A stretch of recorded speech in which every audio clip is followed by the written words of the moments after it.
Tinapay mula sa langit.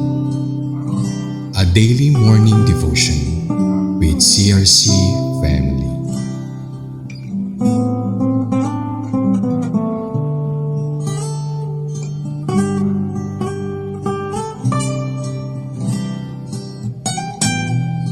Isa mapagpalang umaga po mga kapatid. Ako si Luis Altea Quezon mula sa CRC Chess Daughter Church. Samahan niyo po kami sa ating programang Tinapay Mula sa Langit, ang pang-araw-araw nating devotion sa salita ng Diyos. Ngunit bago po tayo magpatuloy, tayo'y dumako sa maikling panalangin. Panginoong Diyos, maraming salamat po sa panibagong araw at sa pagkakataong makapakinig sa inyong banal na salita. Ihandaan niyo po ang aming mga puso at isipan upang makinig at matuto mula sa inyong salita. Help us to understand your message and apply it in our daily lives. Gabayan po ninyo kami sa pamamagitan ng inyong banal na espiritu at palakasin ang aming pananampalataya. Nawa ang lahat ng aming gagawin ay magbigay ng karangalan at kaluwatian sa inyo. In Jesus' name we pray, Amen. Ngayong umaga ay matutunghayan natin ang Judah surrender Samson to the Philistines mula sa Judges chapter 15 verses 9 to 13. Verse 9, the Philistines went up and camped in Judah, spreading out near Lehi. Verse 10, the people of Judah asked, "Why have you come to fight us? We have come to take Samson prisoner." They answered, "To do to him as he did to us." Verse 11, then 3,000 men from Judah went down to the cave in the rock of Etam and said to Samson, "Don't you realize that the Philistines are rulers over us? What have you done to us?" He answered, "I merely did to them what they did to me." Verse 12, they said to him, "We've come to tie you up and hand you over to the Philistines." Samson said, "Swear to me that you won't kill me yourselves." 13, agreed, they answered, "We will only tie you up and hand you over to them. We will not kill you." So they bound him with 2 new ropes and led him up from the rock. Matapos salakayin ni Samson ang mga Filisteo dahil sa kanilang ginawa sa kanya, pumunta ang mga Filisteo sa lupain ng Juda upang magiganti at hulihin siya. Nang tanungin sila ng mga taga-Juda kung bakit sila naroon, sinabi ng mga Filisteo na nais nilang dakpin si Samson at parusahan dahil sa kanyang ginawa. Sa halip na kampihan si Samson, humigit kumulang 3,000 lalaki mula sa Juda ang pumunta sa yungib ng Etam upang hanapin siya. Sinabi nila kay Samson na ang mga Filisteo ang namumuno sa kanila at sinisi nila siya sa pagdadala ng gulo. Sumagot si Samson na ginawa lamang niya sa mga Filisteo ang ginawa rin ng mga ito sa kanya. Nagpa siya ang mga taga-Juda, naggupusin si Samson at ibigay siya sa mga Filisteo. Pumayag si Samson sa isang kondisyon, na hindi siya papatayin ng sarili niyang mga kababayan. Nangako silang tatalian lamang siya at ibibigay sa mga Filisteo. Kaya ginapos nila siya gamit ang 2 bagong lubid mula sa bato ng Etam.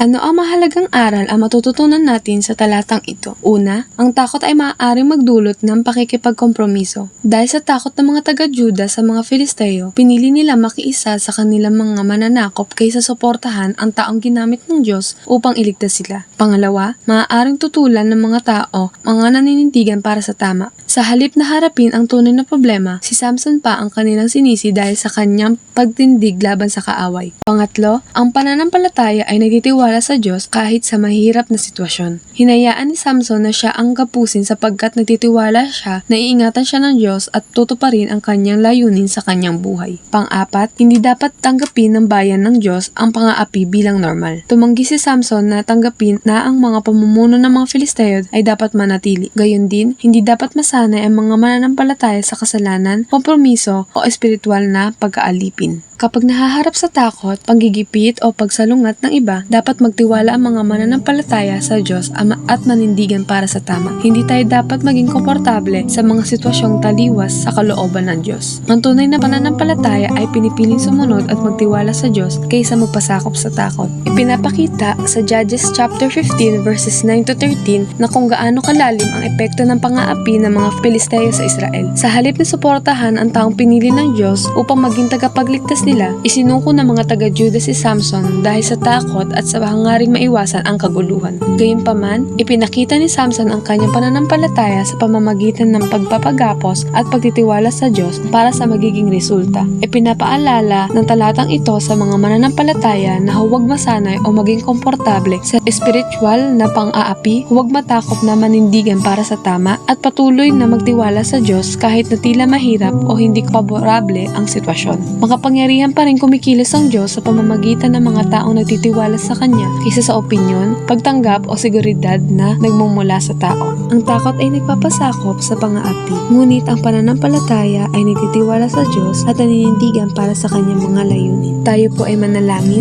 Aming Ama sa Langit, maraming salamat po sa inyong salita na aming napakinggan at napag-aralan ngayong umaga. Thank you for the lessons, encouragement, and reminders that you have given us today. Help us not only to hear your word, but also to live it out in our daily lives. Guide us throughout this day, protect us from harm, give us wisdom in every decision, and fill our hearts with your peace and joy. Strengthen our faith and help us to trust you in every situation. We also lift up our nation to you. Bless our leaders with wisdom and integrity, and may your grace and mercy be upon our land. Bring unity, peace, and spiritual revival to our country. Thank you, Lord, for your unfailing love and faithfulness. We commit this day into your hands. In Jesus' name we pray. Amen. Maraming salamat po sa inyong pakikibahagi sa ating programa. Lagi po natin pagnilayan ang salita ng Diyos mula sa ating puso dahil lubos ang magiging kaunawaan natin dito. Muli po ninyo kaming samahan bukas sa pagninilay ng kanyang mga salita dito sa programang Tinapay Mula sa Langit. Malaya po ninyong i-share ang video na ito upang kayo rin ay maging pagpapala sa iba. Pagpalain po tayong lahat ng ating Panginoon. Magandang umaga.